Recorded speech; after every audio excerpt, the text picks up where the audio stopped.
এই ছেলেটার মাথার চুলগুলো এত তাড়াতাড়ি বড় হয় যে সে তার চুলগুলোকে কেটে ফেললেই তার পরের দিনই তার চুলগুলো আবারও আগের মতো বড় হয়ে যায়। আর সে যখনই রেগে যেত তখনই হঠাৎ করে তার পাগুলো অনেক বড় হয়ে যেত। এমনকি সে মানুষের কথা এতটাই জোরে শুনতে পেত যে সে স্কুলের সব বাচ্চাদের কানে কানে বলা কথাগুলোকেও শুনে ফেলতো। কিন্তু তার এত শক্তি থাকা সত্ত্বেও সে তাদের স্কুলের এই মোটো ছেলেটাকে অনেক ভয় পেত। এজন্য সেই মোটো ছেলেটা তাকে বিরক্ত করার জন্য প্রতিদিনই তার চুলের মধ্যে চুইংগাম আটকে দিত, যার কারণে ছেলেটা সেগুলোকে চুল থেকে ছোটানোর সময় অনেক ব্যথা পেত।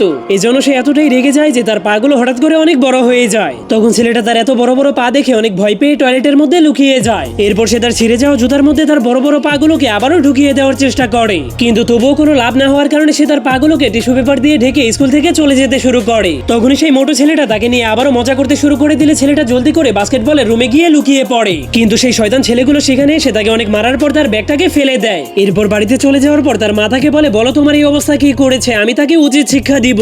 কিন্তু ছেলেটা তার মাকে কিছুই বলে না, কারণ সে তার মাকেই টেনশনে ফেলতে চায় না। এরপর তার মা তার চুইংগামলা চুলগুলোকে আবারও কেটে দেয়, কিন্তু পরের দিন সকালেই তার মাথার চুলগুলো আবার অনেক বড় হয়ে গিয়েছিল।